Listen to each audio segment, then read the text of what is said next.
This is Gus Summers, and you're watching In-Show Celebrities. This is the time I take every Monday to talk about some of my favorite films and actors. This week, we have another of Hollywood's delightful, wonderful actresses who's done so much in her 20-year plus career already, and she's just blossoming into a delightful actress that I know will continue on for another 20, 30, 40, 50 years. Of course, I'm talking about Miss Kate Beckinsale. This wonderful actress has already worked with some of Hollywood's greatest actors. Right off one of her first films, she worked alongside of Kenneth Branagh, Denzel Washington, Emma Thompson. And she just proved herself to be someone who had the ability to rise up when the challenge of acting along great actors was there, and to give delightful performances that everyone enjoys. She not only has established herself as a dramatic actress, a actress who knows how to handle comedy, and of course, someone who knows how to give a great performance in regards to action films. Yeah, she's a wonderful action star. Well, first up is one of her first films. She was only about 21, 22 when she made this film, and it could be put alongside one of those wonderful British satire movies. The film, Cold Comfort Farm. She plays Flora, a young teenager whose parents just died, and now she's an orphan. And she has to decide what she has to do with her life. She's receiving a small allowance, but it isn't enough for her to live on. So she's deciding what to do with her life, and she decides that she is going to basically live with family and live off them. So she tells a friend of hers, she's a mentor to her, what her plan is. Miss Smiley, portrayed wonderfully by Joanna Lumley. You know, she is very aristocratic, higher class. You know, what do you tend to do? You know, you have to think of your future. Why are you going to be doing that? So, you know, she tries to give her some advice, and she tells her, well, Flora says, you know, I want to be a writer, so I'm looking to get life experience, and so I can, you know, write my wonderful novel. And so she makes this decision to go live with family. She sends letters off to everybody, you know, all her extended family, and she gets this one particular letter that intrigues her, so she decides to go there. The letter was answered by the family as Starkadders, in particular Judith. And she said, you know, I would love for you to come over here because there is a wrong that we did to your father, Robert, that we want to repay. And she doesn't reveal what it is, but, you know, the letter intrigues Flora, so she goes. And then she finds just a well of characters in this little farm, which is called Cold Comfort Farm. And, you know, Judith is portrayed wonderfully by Elaine Atkins. You know, she is the one who manages everything. She's in the kitchen. She's you know, the one that handles all the family affairs and such. Because they are all eccentric, and Flora, and I'll tell you more about the characters. Flora decides that she needs to bring them. She says it in a certain way. Bring them to higher common sense. You know, she takes it upon herself to guide their lives and make them be more. So she sees the cast of characters saying, "Oh boy, they're lost. I'm gonna, you know, do something about it." So you have, you know, delightful actors. You have Stephen Fry, the wonderful Stephen Fry.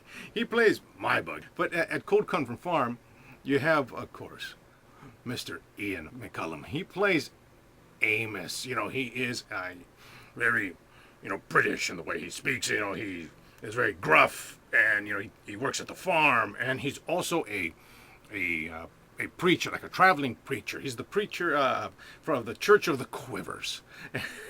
And, you know, she wants to know what it is. He goes, well, you have to come with me. And he gets to this place, like a church. And you see this scene where the people are are literally shaking. Well, it's because he's like a fire and brimstone preacher.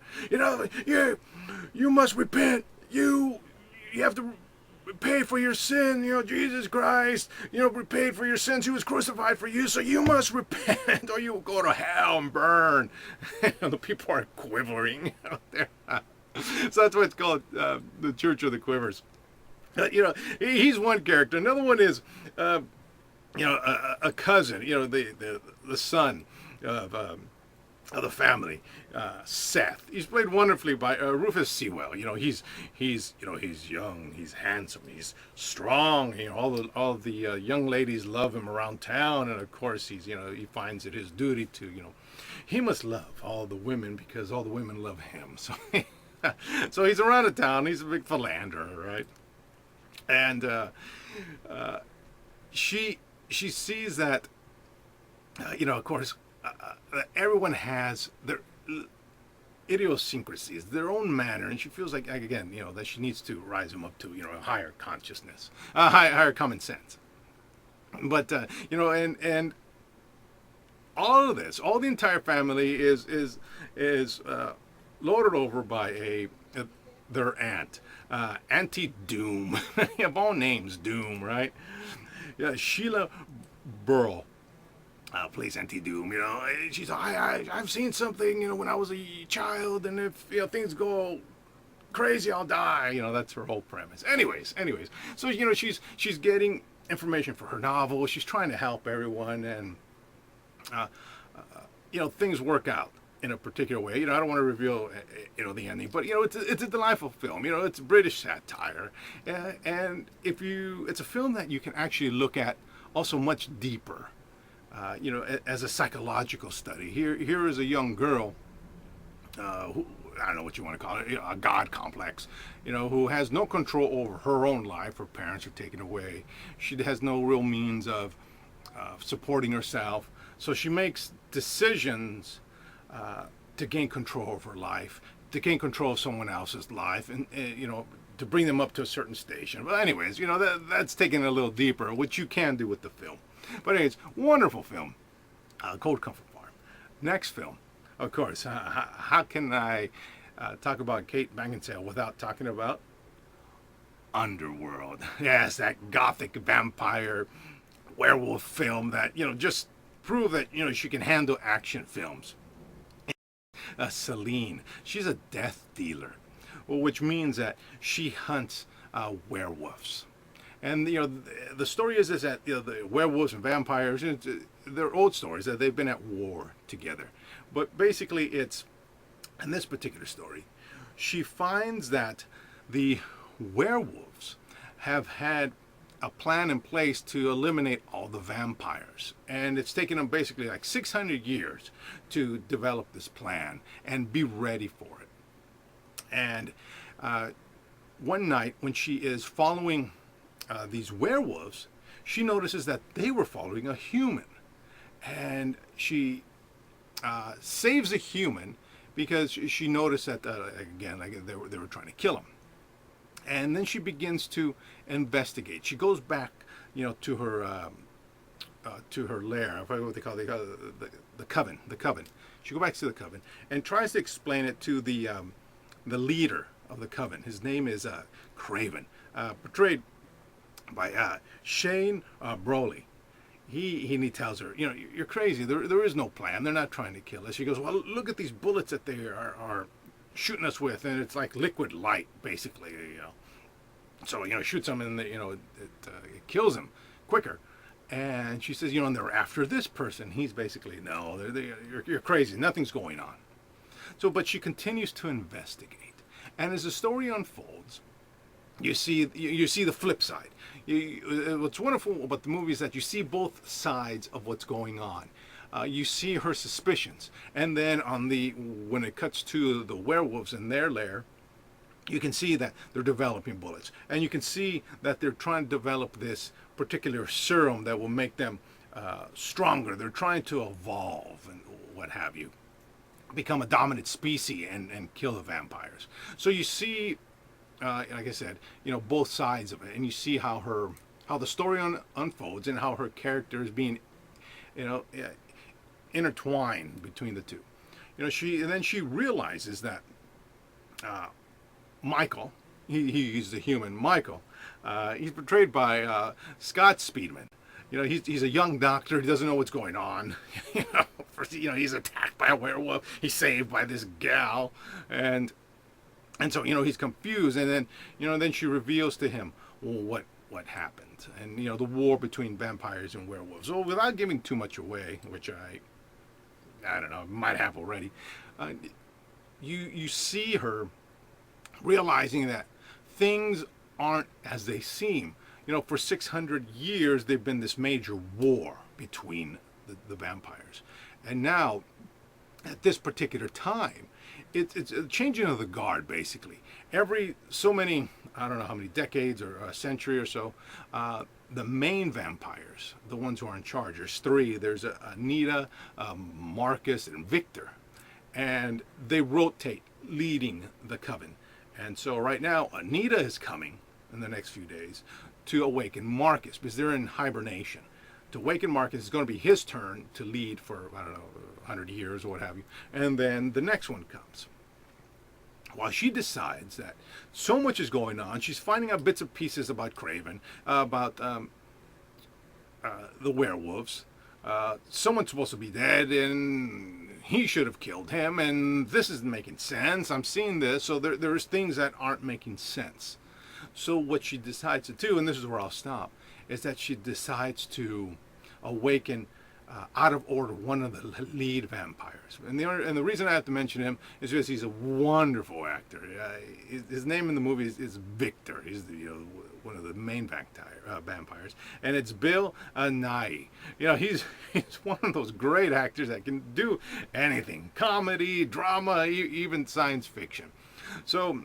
And then all hell breaks loose after she wakes him up. She wakes him up out of turn, and then so much is revealed. But I'll leave it there. But the look is great.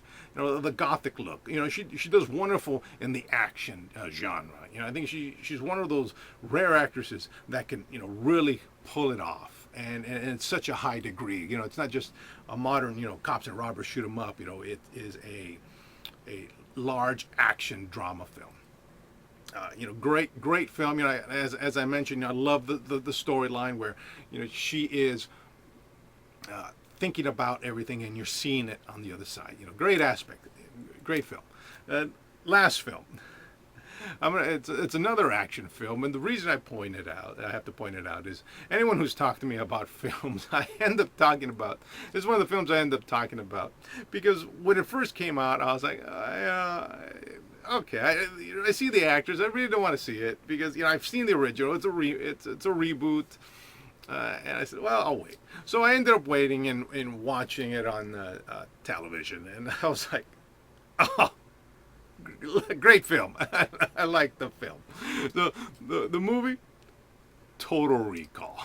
I remember watching the original in theaters with Schwarzenegger.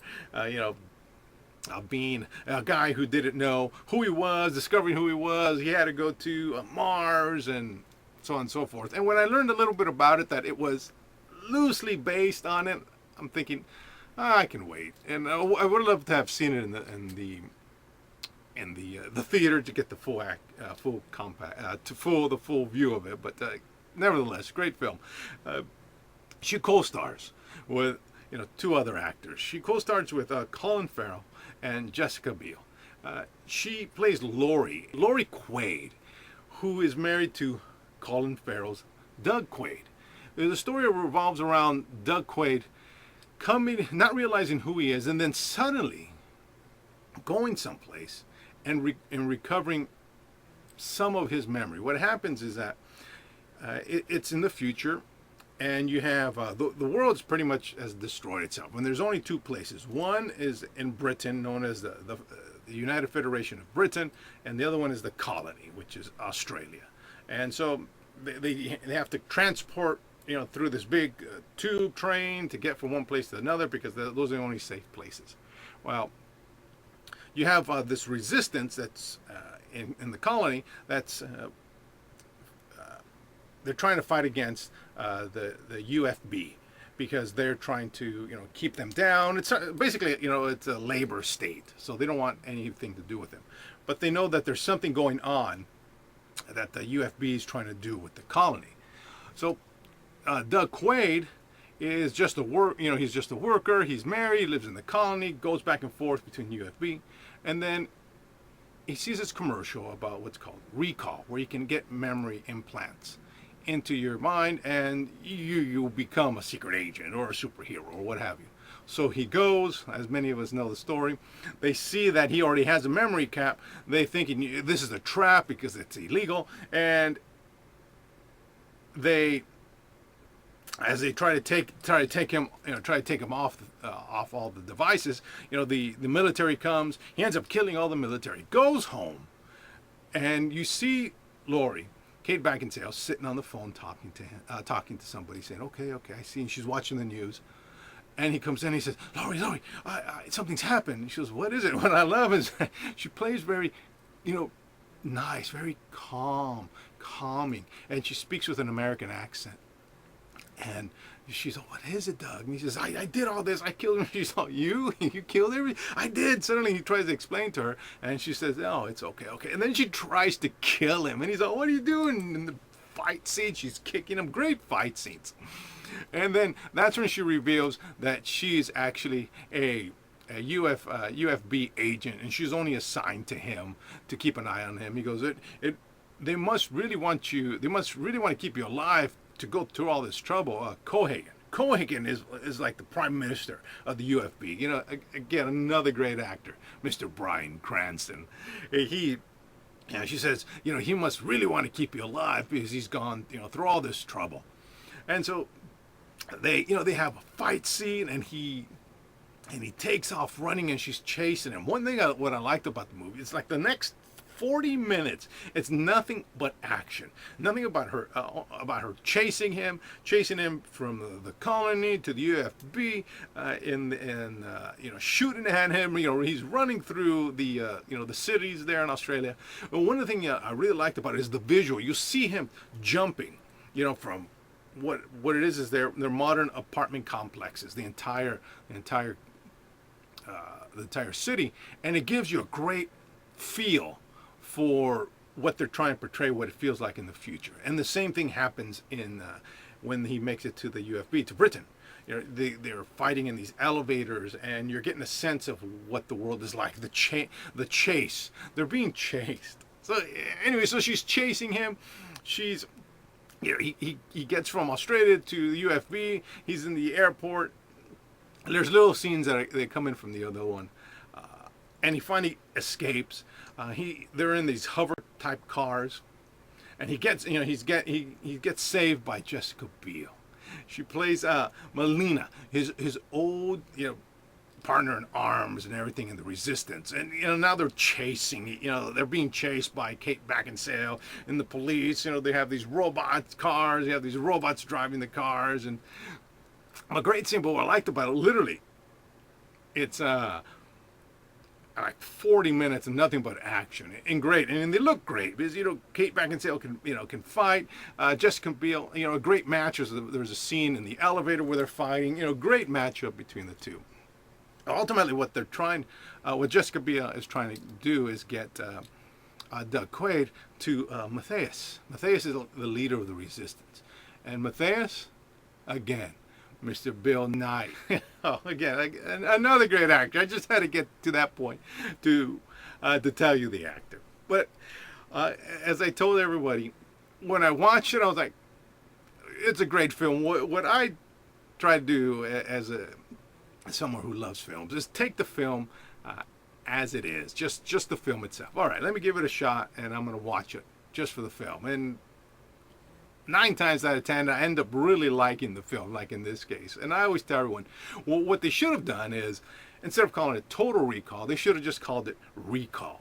And that way we would have known, it's just paying a homage to it. It's not really, it's somewhat similar in regards to the recall aspect, but there was no Mars, there was no Quado, the little things that made the original memorable weren't in this one. And so again, like I said, if you just if they would have called it Rico, I think everyone would have been more accepting of it. But anyways, you got to give it a shot. Great action film. I know you would love it. Well, that's what we got for you today. Kate Beckinsale, is one of these actresses that just, like I said, can deliver. She could deliver a comedy, drama, of course, and action. And as I mentioned, I know she's going to have a long, wonderful career. Well, that's what I got for you today. Well, this has been Gus Summers, and you've been listening to In-Show Celebrities. This is the time I take every Monday to talk about some of my favorite films and actors. Of course, remember, don't forget that every Thursday to visit us at theinshow.com, where I host The In-Show. And I bring on all sorts of celebrities and guests to talk about some of their projects or whatever it is that they want to talk about.